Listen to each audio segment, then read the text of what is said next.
모두양국사 김범석입니다. 이 시간에는 난장판이 된 조선시대의 과거제도에 대해서 한번 살펴보는 시간을 한번 갖도록 하죠.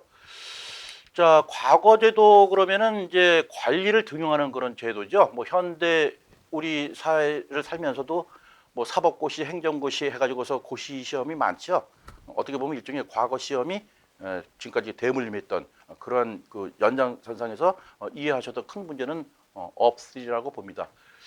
자, 과거 제도는 삼국시대, 통일신라 시대 때 통일신라 때 원성왕이었던가요? 그 독소 삼품과라는 제도가 있었어요. 그래서 어떤 그 개별적으로 그 독소 능력을 따라서 그 시험을 쳐서 관리를 등용해서 한번 정책을 시행한 바가 있었는데, 이 통일신라 때는 신라 시대 때는 그 특수한 그런 제도가 있었죠. 그 뭐 성골이니 진골이니 하는 그런 골품 제도가 있어가지고서 결국은 그런 성골, 진골들의 어떤 반대에 의해서 이 독소 삼품과가 결국은 실패로 돌아간 그런 사실이 하나 있죠. 그러면서 이제 고려 시대 때 와서 고려 시대 때 접어들어서 광종 때 개혁군주죠. 광종 때 후주에서 온 쌍기, 귀화한 사람이죠. 쌍기를 기용해서 과거제도를 만든 것이 본격적으로 우리나라의 그 과거제도의 첫 디딤돌이었다, 이렇게 볼 수가 있겠습니다.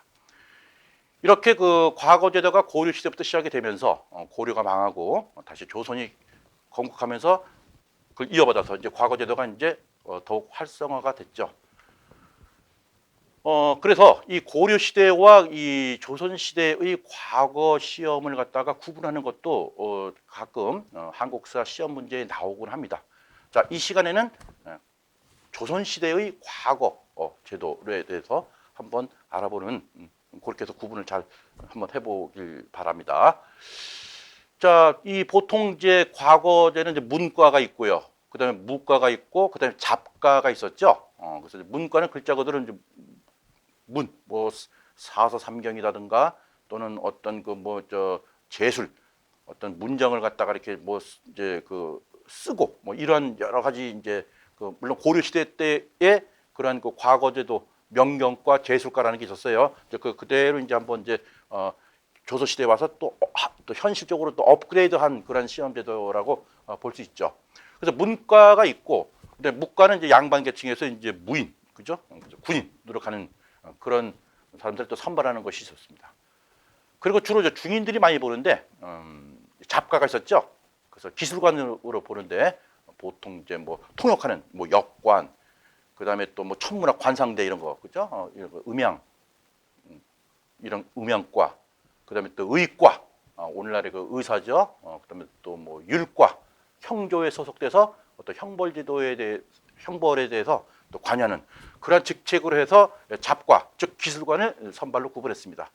그러니까 이때 당시에 현재 우리나라에 뭐 현재 뭐 판사니 의사니 이런 거저 번역하는 이런 건 상당히 엘리트 계층의 직업이잖아요, 그죠? 근데 이러한 그 직업들이 조선 시대 때는 중인들이 보는 그런 잡과였다는 점, 이렇게 한번 또 이렇게 한번 비교를 해 봅니다. 자, 문과는 저희 그 소과가 있었어요. 소과는 뭐냐면 이제 생원과가 있었고 진사과가 있었죠. 그래서 이제 각각 100명씩을 뽑았어요. 100명씩. 그래서 총 200명을 뽑았는데, 생원과는 글자 그대로 사서 삼경, 사서 오경 같은 건 이제 시험 잘 치는 사람을 뽑았고, 또 진사과는 또 그 고려 시대 때의 그 제술과처럼 어떤 문장을 쓰는 그 문장 실력을 갖다가 테스트하는 거죠. 그래서 어떤 그 사서 오경 같은 경우는 책을 갖다 달달달달 외우면은 뭐 패스가 가능하겠지만은 또 이 뭐랄까 진사과에서 시험 보는 것은 그것을 응용을 해서 문장을 또 만드는 거기 때문에 조금 더 실력이 또 좀 더 낫지 않을까 싶습니다. 그래서 진사를 조금 더 우대해 줬다, 이렇게 또 볼 수가 있어요. 그래서 이런 그 소과, 즉 생원과와 진사과의 합격을 해도 임금님으로부터 백패라는 것을 이제 증정을 받고 술도 절하면서 이제 저희가 생원과 진사과 합격했습니다 해서 신고식 하면은 임금님께서 백패도 증정하고 또 임금이 직접 술도 따라주는 그런 게 있었죠. 자, 여기서 나는 이제 생원과 난 됐어. 나 여기서 끝낼래. 나 진사, 나 이걸로 만족해. 그럼 여기서 이제 하급 관리로 이제 진출하는 경우가 있고요. 또 여기서 난 아니야, 난 대과를 가야 돼. 그러면 이제 소위 그 대과를 볼 수 있는 그런 또 최고의 또 학부 기관이죠. 성균관에 또 입학할 수 있는 그런 또 기회를 또 부여했죠. 자, 그래서 이 과거제도는 이제 문과 결국은 이제 대과를 이제 우리가 볼 수가 있는 건데요. 대과는 초시, 복시, 또 전시 이렇게 해서 이제 세 단계에 걸쳐서 이제 시험을 보게 됩니다. 자, 대과는 각 도의 인구 비례로 이제 선발을 하죠. 그러니까 각 도 인구에서 이제 얼마씩 그 비례해서 뽑고 최종적으로 이제 33명을 보게 되는데요. 그러니까 얼마나 그 좁은 문이겠어요, 그렇죠? 그래서 보통 이제 시험은 이제 그 초장, 뭐 중장, 종장 이렇게 이제 시험을 이제 보게 됩니다. 그래서 초장 같은 경우에는 뭐 사소경 같은 거 이제 뭐 이렇게 기본적으로 보는 거고, 그죠? 또 중장은 이제 또 문장 또 만들고, 그다음에 종장은 이제 그 소위에서 그 책문, 현재 국가에서 어떤 그 필요로 하는 그런 그 정책 또는 또 임금이 어떤 그 숙제를 줬을 때 그거에 대한 답변, 그것이 이제 하나의 그 이제 대책이죠, 대책. 그래서 이렇게 세 가지로 분류해서 이제 이렇게 그 시험을 봤어요. 자, 이 조선시대 때 과거 시험은 정기 시험은 매년 3년에 한 번씩을 봤다 그러네요. 그러니까 한 번 떨어지면은 뭐 3년을 기다려야 되는, 너무 좀 심했죠? 요즘 우리 고시는 어떻습니까? 1년에 한 번씩 보나요? 그것도 좀 상당히 또 긴 시간인데 한 번 떨어지게 되면 1년을 기다려야 되는데 이 조선시대 때는 뭐 3년을 기다려야 되니까 더더욱 더 기나긴 그 인고의 세월을 수험생들이 좀 또 견뎌내야 되었겠죠. 그죠? 하지만 이런 식년시 외에 증강시라는 시험도 있고 또 알성시라는 시험도 있었어요. 증강시라는 것은 어떤 그 국가의 경사가 이제 일어났을 때, 예를 들어서 뭐 왕비가 뭐 이렇게 그 순산을 했다, 또 뭐 국왕의 뭐 생일 탄신 기념이다, 이런 식으로 해가지고 이제 특별히 시험 보는 것이 이제 하나의 증강시고, 그다음에 알성시라는 것은 글자 그대로 뭐 번개 미팅, 우리 번개할까 뭐 이런 식으로 해서 국왕이 갑자기 이제 뭐 친히, 그죠? 뭐 성균관 유생들을 대상으로 해서 시험을 보는 그런 제도가 또 있었죠. 알성시. 그래서 이 알성시 같은 경우에는 당일날 시험 보고 당일날 합격자를 발표하는 그런 시험이 또 알성시였죠. 자, 조선시대 때의 시험은 식년시, 정기시험 3년마다 열린다. 증광시, 국가의 경사가 있었을 때 보는 특별시험이다. 또 알성시는 임금님이 직접 칠람해서 시험을 보는 제도가 알성시였다라는 거 잘 정리를 하시면 될 것 같습니다. 예, 이제 3일 육아가 나오죠. 자, 과거에 최종적으로 합격을 하게 되면은 그 임금님으로부터 홍패를 부여받습니다. 붉은 홍자. 진사 또 생원시에 합격한 분들은 백패를 받았다 그랬죠. 그래서 이제 대과에서 합격한 사람은 홍패를 받았다.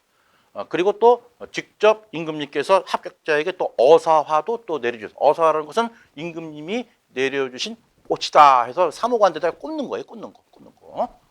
그래서 그걸 꽂고 말을 타면서 자기 동네를 한 바퀴가 아니죠. 3m 쭉 이제 잔치를 벌이는 거죠. 그럼 그냥 동네 사람들이 그냥 아이고 저 집에 자제가 대과에 합격을 했구나 해서 그냥 축하도 해주고, 또 그 합격자는 그동안 내가 합격할 때까지 양으로 도와줬던 뭐 이렇게 저 친지들, 또 뭐 저 가족들, 또 동네 이웃 친지들, 또 채점관 감독관들한테 두루두루 인사하면서 이렇게 저 잔치를 벌였던 것이 바로 3일 육아죠. 그래서 이런 3일 육아는 우리가 또 풍속도 같은 데 보면은 또 이렇게 재밌게 볼 수가 있습니다.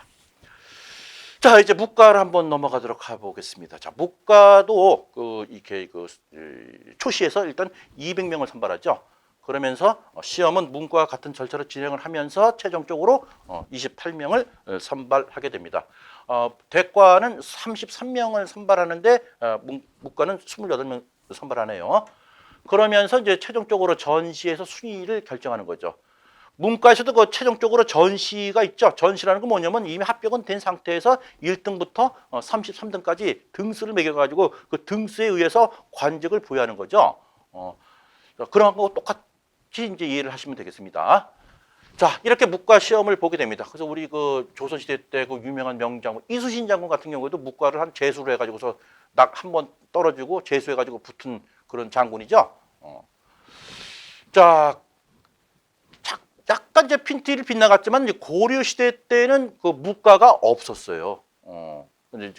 그래서 우리가 고려 시대 때의 그 유명한 그 장군, 뭐 강감찬 장군이던 윤관이 그죠? 그 여진족 진압했던 그런 윤관, 강감찬 이런 분들은 사실 무관이 아니라 다 문관 출신이죠. 이러다가 조선 시대에 와서 이제 정식으로 문과가 이제 개설이 돼서 문과에서 이제 많은 장군들이 배출이 되는 거죠. 자, 이제 잡과를 한번 보도록 하겠습니다. 자, 잡과는 잡과 그러니까 약간 잡스럽다 해가지고서 조금 쌍티나는 느낌이 좀 들어요.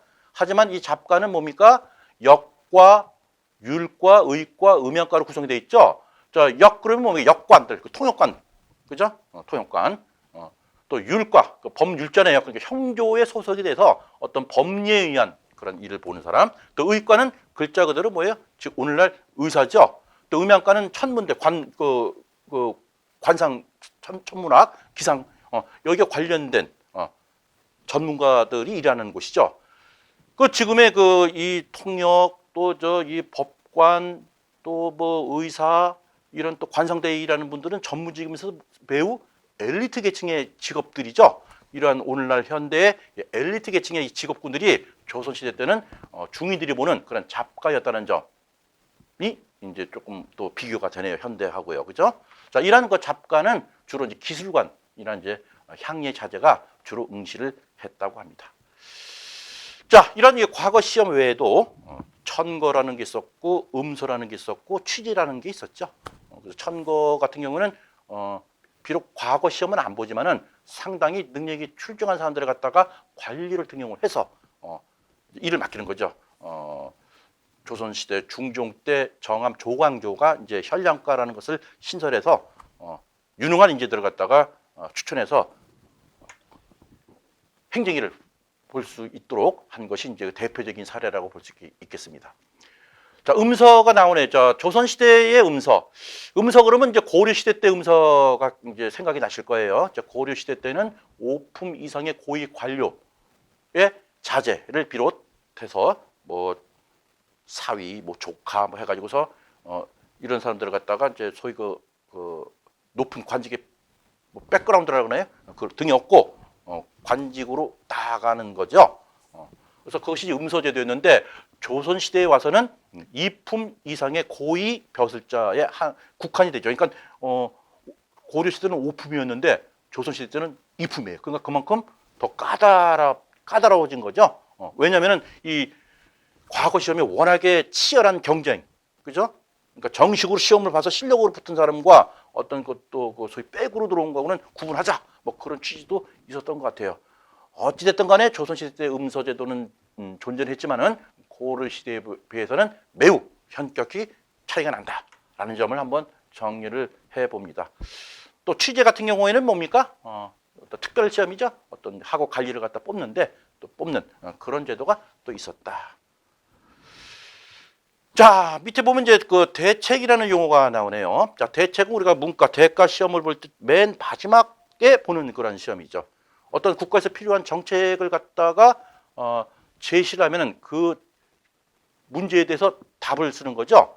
또 임금님이 어떤 숙제, 임금님 뭐에 대해서 한번 써봐라. 그러면 그 쓰는 것이 바로 대책이에요, 대책. 그러니까 옛날에는 이 종이가 귀하고 그래서 주로 그 종이를 대신해서 쓸 수 있는 그런 그 도구가 대나무였어요. 그래서 대나무 죽자가 들어가죠. 그래서 이 대나무를 갖다가 쪼개서 우리가 대나무 뭔지 아시죠? 대나무를 쪼개서 쫙 피면은 이제 뭐 파란 물을 갖다가 쭉 빼면은 이렇게 이제 조금 이제 반듯해지겠죠? 거기다가 이제 글을 썼어요. 그래서 이제 그것이 이제 책문이라고 이제 우리가 얘기를 하죠. 그래서 이러한 최종적인 시험에서 즉 어떠한 숙제, 어떠한 그 정책을 갖다 구하는 거에 대해서 그 책문에 대한 대답이다. 이렇게 보시면 되겠어요. 그래서 그것을 대책이다. 그래서 오늘날 우리가 이렇게 코로나가 막 이제 또 뭐 변종이 나오고 그럼 국가에서 어떤 식으로 대책 마련을 할 것인가? 그럴 때 바로 그 대책이라는 용어가 이런 과거 제도에서 나왔던 용어다. 저 사람은 대책이 안 써. 우리 그런 말 쓰죠. 대책이 쓰질 않아. 이 대책이 과거 제도에서 나온 용어였구나. 한번 이번 기회에 다시 한번 알아두면 좋을 것 같아요. 그죠? 자, 이렇게 시험을 다 봅니다. 자, 보게 되면은 시험 합격자는 이 방에다가 이제 붙이죠. 붙이다 보니까 내 이름이 안 보여. 그죠? 내 이름이 안 보이는 거예요. 그러면 뭐예요? 방에 내 이름이 없어. 낙방에 낙방. 낙방. 또 과거에 합격을 하게 되면 그걸 뭐라 그래요? 급제라고 하죠. 급제. 수석으로 합격되면은 장원. 그래서 장원급제라는 말이 나오는 거죠. 그런데 장원급제는 고사하고 방에도 못 붙이고 방에 못 붙였다는 건 뭐예요? 내가 등선에 못 들어간 거죠. 낙제가 낙제. 그래서 낙방, 낙제 이거 다 과거 제도에서 나온 용어들이구나라는 것을 우리가 알 수가 있죠. 그래서 바로 옆에 나오네요. 급제, 합격했다. 급제의 반대말은 낙제다. 이거 이렇게 알고 계시면 될 것 같아요. 자, 이런 과거 시험, 정말 이 조선시대 때의 어떠한 과를 갖다가 신설해서 거기에서 출중한 실력을 갖다가 얻은 그런 사람을 갖다가 천거를 해서, 그러니까 등용을 해서 그죠? 그래서 일을 쓴 거죠. 그래서 과거예요, 과거. 이런 이 과거 제도가 조선 후기로 넘어오면서 유명무실화가 됐다는 거죠. 특히 세도 정치. 물론 이 조선 후기로 넘어오는 과정에서 이 과거 시험이 또 그 어떤 부정 시험도 어디든지 다 그런 부작용은 다 있으니까요, 그죠? 그래서 뭐 부정 시험도 심했고 뭐 여러 가지 그 폐단도 많았지만 그럼에도 불구하고 이 과거 시험은 이제 쭉 유지를 해왔죠. 이러다가 이제 세도 정치가 이제 나타나게 되죠. 그 개혁군주인 정조가 죽은 이후에, 그죠? 이제 이 순종이 왜 이제 소위 외척 세력들이 정권을 잡아서 소위 뭐 안동 김씨 또 풍양조 씨, 그죠? 이런 식으로 해서 60여 년간 그 세도 정치가 횡행했던 이때 뭐 삼정의 분란도 심했고 그리고 또 모든 것을 갖다가 돈으로 관직을 사고 팔고 하는 이런 것들이 이제 심했어요. 이러다 보니까는 이제는 이 과거 시험이 이제는 온갖 비리의 온상이 돼버린 거죠. 그래서 매수해서 시험 문제를 갖다 유출하고 또는 이미 합격자를 갖다가 딱 정해놓고 나머지는 들러리로 이렇게 하는 그런 시험들이 속출하고 또 초기에 때는 신년시, 뭐 증강시, 알성시 해가지고서 나름대로 체계적으로 시험 제도를 시행을 해왔지만은 조선 후기로 와서는 이런 것도 무너져서 그냥 수차례 또 과거 시험이 또 흉행했고 그리고 또 시험 보는 인원도 엄청나게 또 많았어요. 왜냐하면 이제 과거 시험이 이제 어떻게 보면 우리 지금도 뭐 행정고시니 사법고시 해가지고 그냥 뭐 모든 것을 청료를 쏟아붓잖아요, 그죠? 인원수도 막 거의 뭐 조선 후기 때는 뭐 10만 명 이상이 봤다 그러네요. 이러다 보니까는 이제는 이 시험이 상당히 변질이 된 거죠. 자, 난장판이라는 용어가 나오죠. 자, 난장판이 뭡니까? 원래 난장 그러면은 우리가 보통 시장에서 5일장이 쓰잖아요. 주로 5일장이 많죠. 예, 뭐 3일장, 5일장 이렇게 이제 우리가 장날 이제 가서 이제 뭐 장도 보고 구경도 하고 그러는데 이 난장이라는 것은 그것 외에 특별하게 열린 임시의 그 장이 난장이에요, 원래. 근데 이렇게 특별하게 난장 또는 5일장, 3일장 우리 구경을 해보면은 뭐 저 엿장수도 있고 뭐 또 저 뭐 여러 가지 뭐 물건 저 집에서 가져온 것들 파는 사람들이 매우 북적북적거리죠. 그런 와중에 임시로 만든 그런 장, 난장에 있다 보면 이제 매우 어수선하거든요. 어수선해. 그죠? 또 뭐 보면 뭐 또 뭐 저 뭐 풍악도 울리고 옆에서는 또 뭐 저 뭐 쌈판도 벌어지고 그야말로 이 장이 시장이 아주 어지럽게 됐다 해서 이게 난장이에요. 근데 이 난장이 결국은 뭐예요? 난장판이 된 거죠. 그냥 막 시험을 이제 보게 되면은 그 좋은 자리에서 시험 보려고 자리를 갖다가 선점하는 거. 그죠? 그리고 또 시험을 갖다가 이제 부정부패 많다 보니까는 먼저 시험 문제를 갖다가 제출을 해서 끊어버렸어요. 그 나중에 그 저 시험 문제를 다 풀고서 제출해 주면은 채점관이 뭐 시험 문제 보지도 않아요.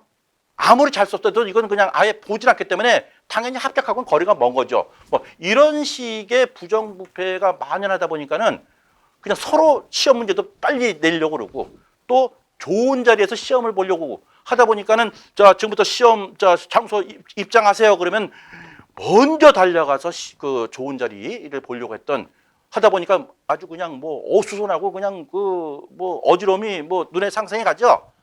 그것이 바로 난장판이에요. 그래서 우리가 소위 얘기하는 시장에서 난장판을 한다. 이것 역시 과거 제도에서 나온 용어였다는 점을 제가 설명을 드리는 것뿐이에요. 자, 개팔 5분전이 나오네요. 이 개팔 5분전은 또 뭐죠? 이거 완전 개팔 5분전이구만.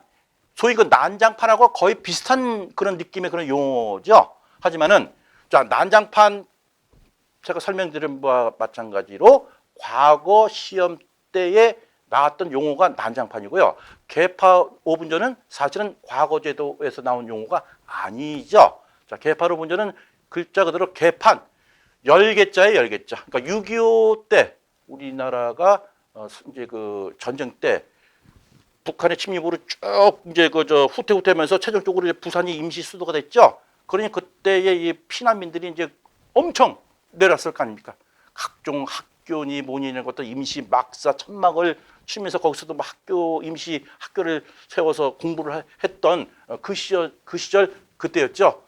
그리고 또 저 뭐 저 미국이나 그 여러 이제 연합군들이 원조해 주는 그런 이제 그 어떤 음식 그죠? 뭐 시레이션 무슨 뭐 또 우유 뭐 밀가루 이런 것들이 이제 다 부산 쪽으로 쭉 이제 집결이 되는데 이때 이제 부산 국제시장에서 소위 그 피난민들을 위해서 이제 식사를 제공하게 되는데 자, 식사를 하기 전에 이제 자 식사하기 전 5분 전입니다. 그 개판. 근데 개판 5분 전에 이제 딱 사람들이 왔을 때 이제 뭡니까? 그 음식을 주려 그러면 뭐 굶주리고 그러니까 빨리 가서 먹으려고 하다 보니까는 그냥 순식간에 사람들이 달라붙죠. 그러다 보니까 이게 난장판이 되는 거예요.